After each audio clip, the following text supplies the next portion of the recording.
Hello बच्चों, आज हम कक्षा 10वीं के फिजिक्स के चैप्टर का चौथा पाठ पढ़ेंगे। तो हम इसकी शुरुआत करेंगे फोकस दूरी और त्रिज्या के संबंध के से।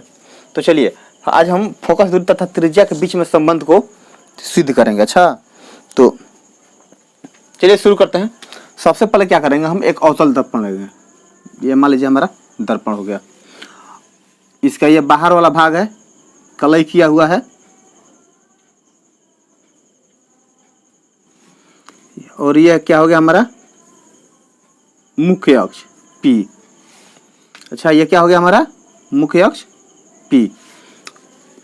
ये मान लीजिए हमारा सेंटर पॉइंट है C।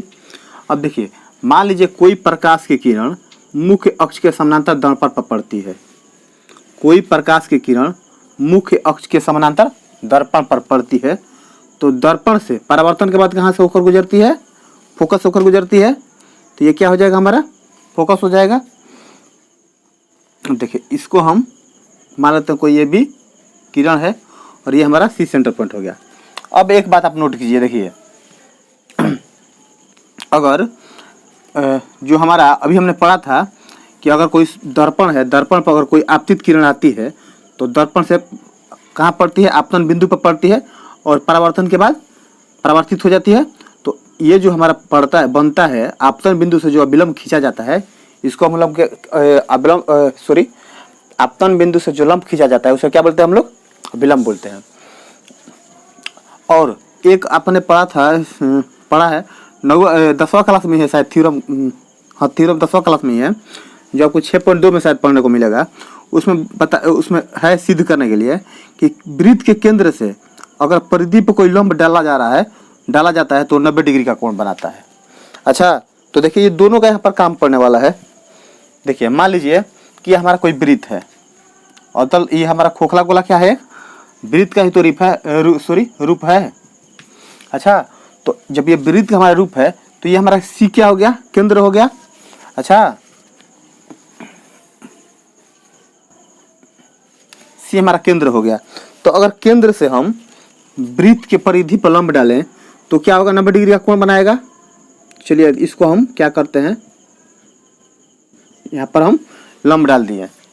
अच्छा, तो जब लंब डाले तो ये कितना डिग्री का कोण बनाएगा? परिधि पर 90 डिग्री का कोण बनाएगा। और इसके साथ ही हमारा जो अभिलंब है वो भी कितना डिग्री का कोण बनाता है? 90 डिग्री का कोण बनाता है। तो मतलब ये क्या हुआ कि जैसे हमारा इसमें कोण I बराबर कोण R होता है ना, आपतन कोण बराबर परावर्तन कोण। तो इसके लिए क्या है? ये भी क्या है? आपतित किरण है। ये भी क्या है? आपतित किरण है। तो ये क्या हो गया हमारा? आपतन कोण हो गया, कोण I आपतन कोण हो गया। अच्छा, और ये क्या हो गया? परावर्तन कोण हो गया, कोण I बराबर कोण R। एक चीज ये हो गया सिद्ध किया आपने। अब देखिए कोण I बराबर कोण R हो गया। अगर मान लीजिए कोई दो समानांतर रेखा है, अगर कोई इसको तिर्यक रेखा काट दे तो जो हमारा एकांतर कोण होता है वो क्या होता है? बराबर होता है। अगर दोनों को इसको CP को और AB को आप समानांतर रेखा मान लें और B ये वाला रेखा जो है क्या है? ये तिर्यक रेखा। तो हमारा ये जो आपतन कोण है और ये कोण बराबर होगा ना, एकांतर कोण हो जाएगा। कोण I और कोण ये क्या हो जाएगा? हमारा एकांतर कोण हो जाएगा। तो इन सारे बातों का यहाँ पर काम है, इसलिए हमने बताया। तो आइए अब सब हम लिखते हैं। देखिए सबसे पहले क्या लिखेंगे हम? कोण ABC बराबर कोण CBF। क्यों? तो ये हमारा आपतन कोण है और ये क्या है? परावर्तन कोण। और हमें पता है कि आपतन कोण परावर्तन कोण बराबर होते हैं। तो यहाँ पर क्या लिखेंगे? चूंकि कोण I बराबर कोण R भी लिख सकते हैं, या डायरेक्ट यहाँ पर आप परावर्तन के नियम से भी लिख सकते हैं। परावर्तन के नियम से। अच्छा, तो इसे हमने समीकरण 1 मान लिया। अब देखिए हम क्या करेंगे, कोण। अब ये हमारा क्या है? दोनों एकांतर कोण है, तो हम क्या लिखेंगे? कोण ABC बराबर कोण क्या हो जाएगा? BCF, BCF ये क्या हो जाएगा हमारा एकांतर कोण। और इसे हमने क्या किया, समीकरण 2 मान लिया। अब आप देखिए समीकरण 1 और 2 को अगर लेकर हम चलें तो दोनों का LHS बराबर है, तो हमारा RHS भी बराबर होगा। तो हम क्या लिखेंगे समीकरण 1 तथा 2 से,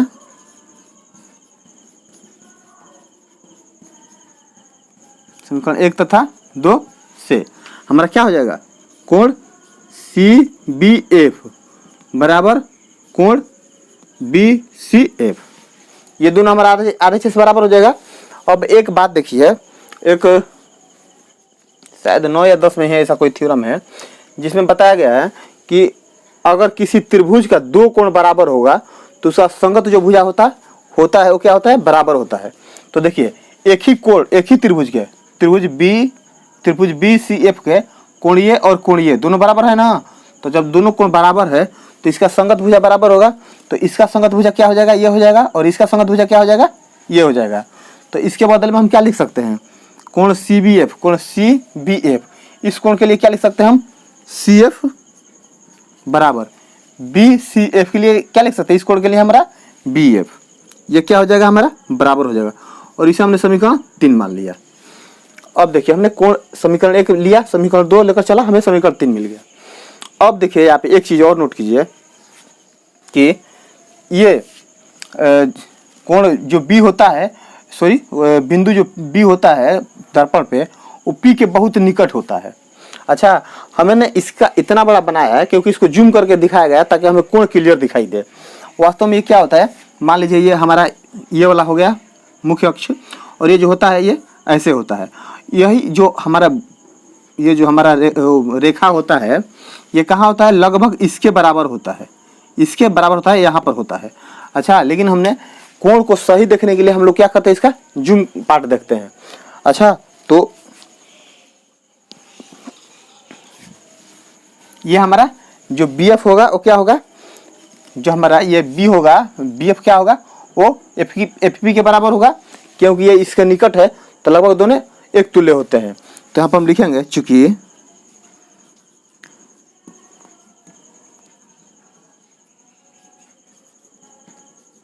बिंदु B P के बहुत निकट है, बहुत निकट है, इसलिए जब दोनों बहुत निकट है तो क्या होगा, हमारा बराबर होगा। तो हम क्या लिखेंगे, BF बराबर क्या लिखेंगे हम, या BF न लिख के हम FP, FP हमारा किसके बराबर होगा, BF के बराबर होगा ना। ये किसके बराबर होगा, इसके बराबर होगा। इसको हम समीकरण 4 मान ले रहे हैं। अब देखिए समीकरण 3 में हमारा दिया गया है BF बराबर CF और इसके बराबर क्या है हमारा FP। तो समीकरण 3 तथा 4 से हमारा क्या हो जाएगा,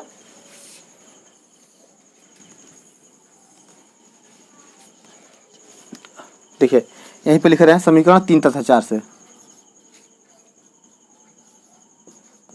3 तथा 4 से समीकरण 3 तथा 4 से हमारा क्या हो जाएगा, हमारा BF BF दोनों बराबर है तो हमारा क्या हो जाएगा, CF बराबर FP हो जाएगा, CF बराबर FP।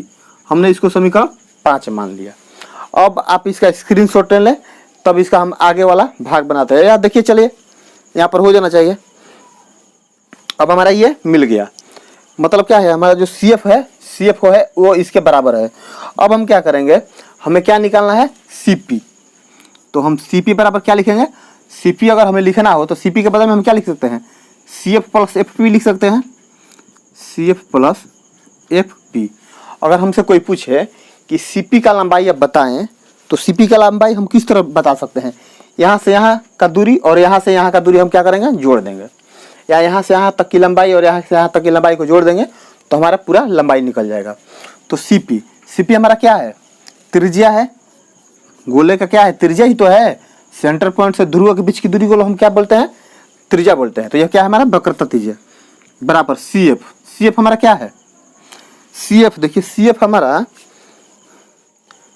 CF के बदले में हम क्या लिख सकते हैं, देखिए यहाँ पर CF हमारा FP के बराबर है, तो CF के बदले में हम क्या लिख सकते हैं, FP लिख सकते हैं ना, FP प्लस, और ये भी क्या हो जाएगा हमारा एफ बी। हमने इसको क्यों लिखा तो आप यहाँ पर लिख दें, चूंकि सी एफ बराबर एफ पी। अब देखिए आर बराबर क्या हो जाएगा हमारा, एफ पी क्या है, एफ पी क्या है, फोकस और ध्रुव के बीच की दूरी को हम लोग क्या बोलते हैं, फोकस दूरी बोलते हैं। ठीक, क्या हो जाएगा हमारा फोकस दूरी, प्लस ये भी क्या हो जाएगा हमारा फोकस दूरी। अच्छा, तो आप ऐसे इसे ऐसे लिखे या इसे 2fp लिखें, एक 2fp हो गया। अब r बराबर हमारा क्या हो जाएगा 2fp, हमारा क्या है फोकस दूरी। तो यही हो गया हमारा वक्रता त्रिज्या और फोकस दूरी के बीच में संबंध। अब देखिए हम क्या करेंगे, r को अगर इधर, चलिए यहाँ पर लिख दे रहे हैं। अब देखिए हम 2 को इधर ला देंगे तो हमारा f बराबर क्या हो जाएगा, यही पे हो जाएगा यार,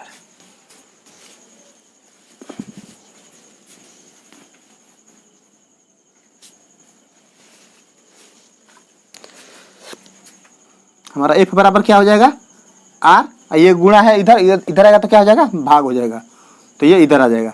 तो यही होता है f और r के बीच में संबंध।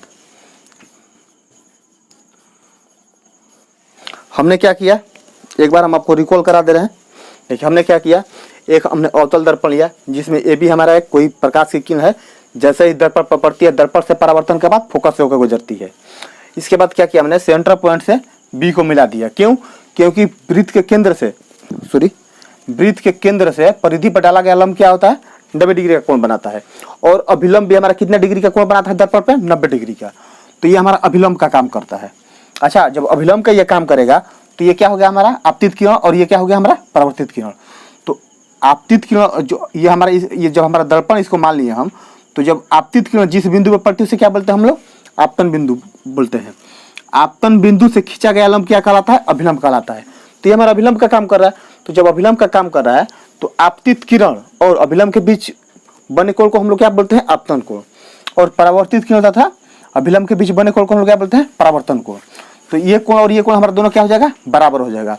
तो वही हमने लिखा कोण ABC बराबर कोण CBF कोण। क्यों, तो परावर्तन के नियम से क्या है, दोनों बराबर है।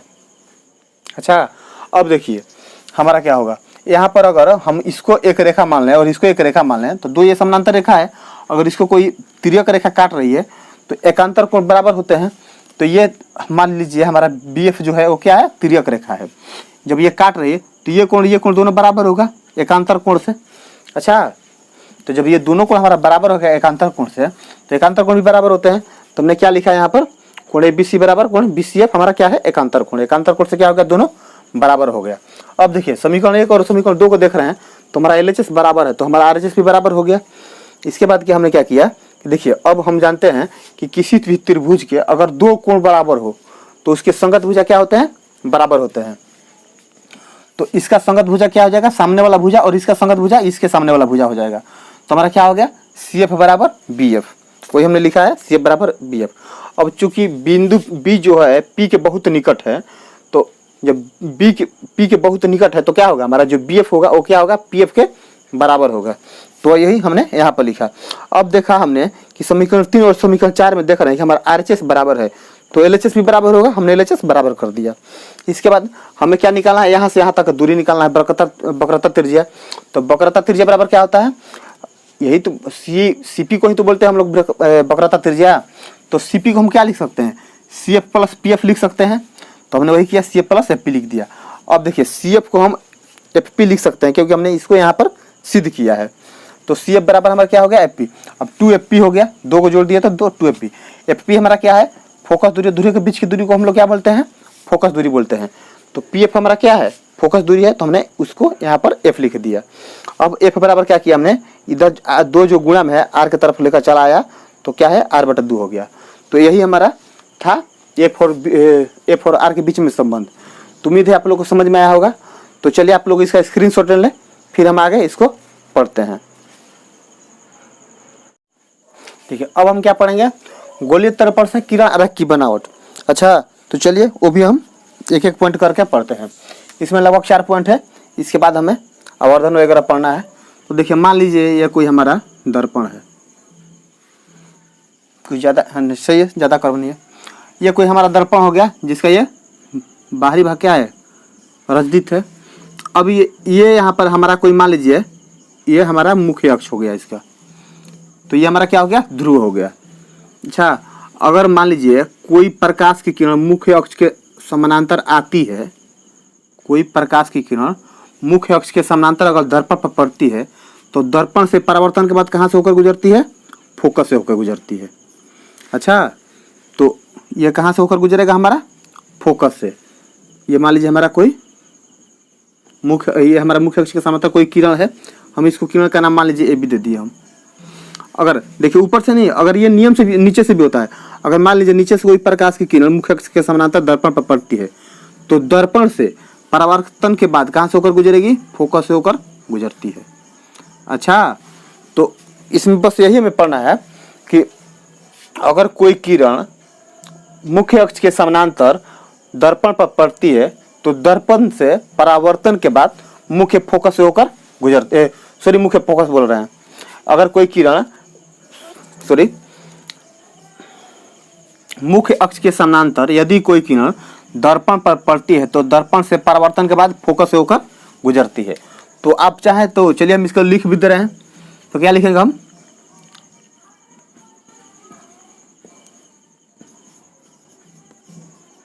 किसी दर्पण में यदि कोई प्रकाश की किरण, यदि कोई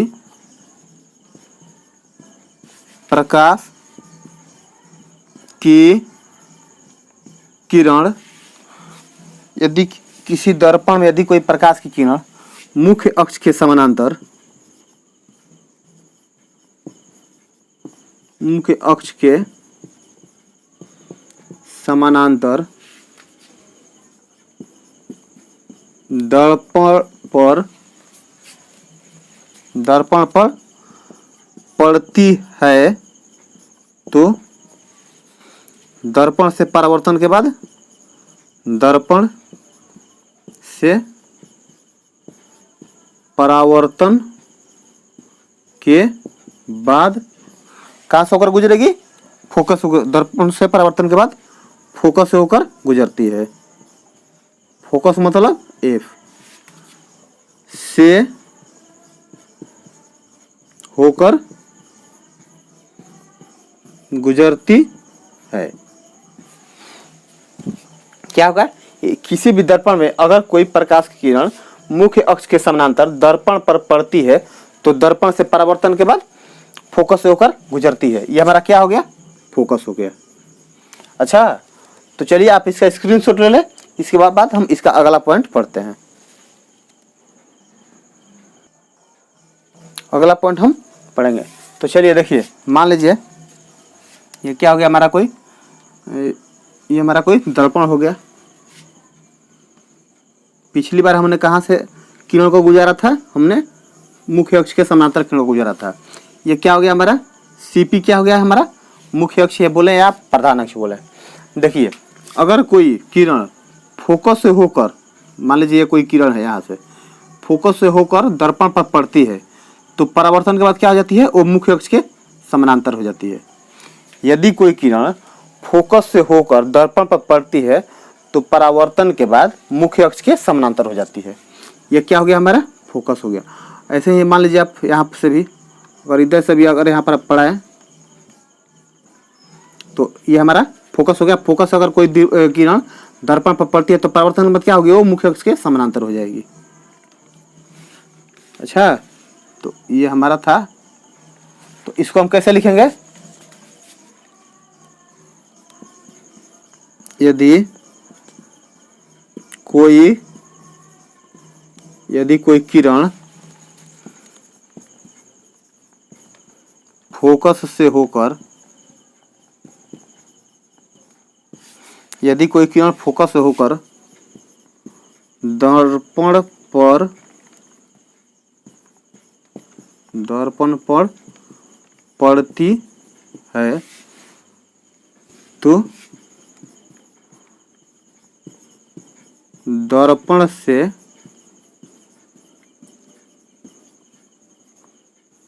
से परावर्तन के बाद मुख्य अक्ष के समानांतर हो जाती है। तो नेक्स्ट हमारा क्या था कि अगर कोई किरण, मान लीजिए अगर किसी दर्पण पर अगर कोई किरण फोकस से होकर दर्पण पर पड़ती है तो दर्पण से परावर्तन के बाद क्या होगी, वो मुख्य अक्ष के समानांतर हो जाएगी।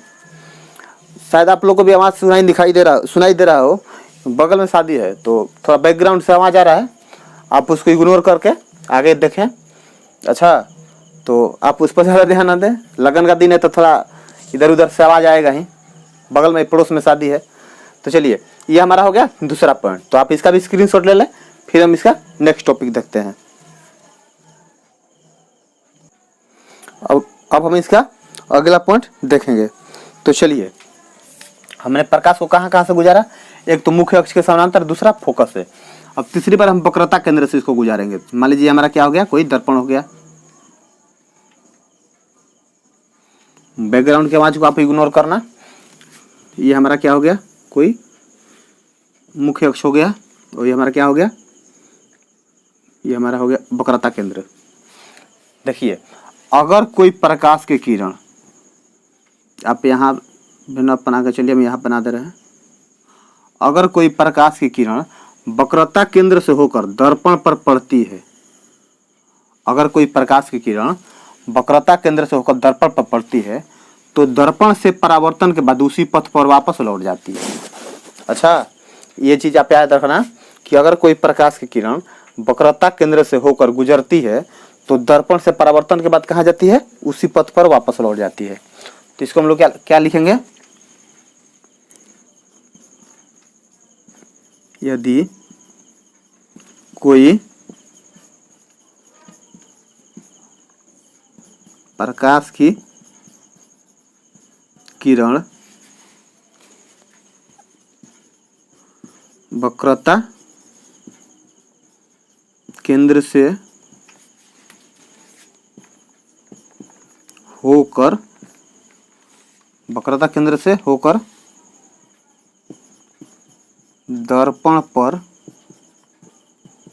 से होकर दर्पण पर पड़ती है तो दर्पण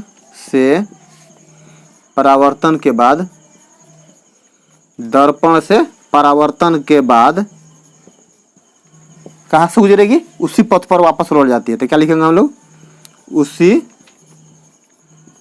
पथ पर वापस लौट जाती है। अच्छा, तो हमने क्या सीखा अभी कि यदि कोई प्रकाश की किरण वक्रता केंद्र से होकर दर्पण पर पड़ती है तो दर्पण से परावर्तन के बाद उसी पथ पर वापस लौट जाती है। तो ये इसका तीसरा टॉपिक था, तीसरा पॉइंट। अब एक और इसमें पॉइंट रह गया है, हम अब इस बार दर्पण को कहाँ से गुजारेंगे, दर्पण को बोल रहे हैं गुजारेंगे, इस बार आप प्रकाश को कहाँ से, ध्रुव से लेकर गुजारेंगे। अच्छा, तो चलिए आप इसका स्क्रीनशॉट ले लें, फिर हम नेक्स्ट टॉपिक देखते हैं। अब हम इसका नेक्स्ट पॉइंट देखेंगे। तो इस बार हमें कहाँ से किरण को गुजारना है, इस बार हमें किरण को कहाँ से गुजारेंगे भाई, इस बार हम लोग गुजारेंगे ध्रुव से। तो ये मान लीजिए क्या हो गया, हमारा दर्पण हो गया, ये हमारा क्या हो गया, इसका मुख्य अक्ष हो गया, ये हमारा पी क्या हो गया, हमारा ध्रुव हो गया, ये हमारा मान लीजिए सेंटर पॉइंट हो गया, मतलब वक्रता केंद्र। देखिए, यदि कोई प्रकाश की किरण ध्रुव पर पड़ती है, यदि कोई प्रकाश की किरण ध्रुव पर पड़ती है या ध्रुव पर पड़कर जितने बड़े कोण का निर्माण करती है, यदि कोई प्रकाश की किरण ध्रुव पर पड़कर जितने बड़े कोण का निर्माण करती है तो परावर्तन के बाद उतने ही बड़े कोण बनाकर वापस लौट जाती है। यदि कोई किरण ध्रुव पर पड़ती है या ध्रुव पर पड़कर जितने बड़े कोण का निर्माण करती है तो परावर्तन के बाद उतने बड़े ही कोण बनाकर वापस लौट जाती है। अच्छा, यह परावर्तन के बाद उतने ही बड़े कोण बनाती है। तो चलिए इसको भी हम लोग लिखते हैं।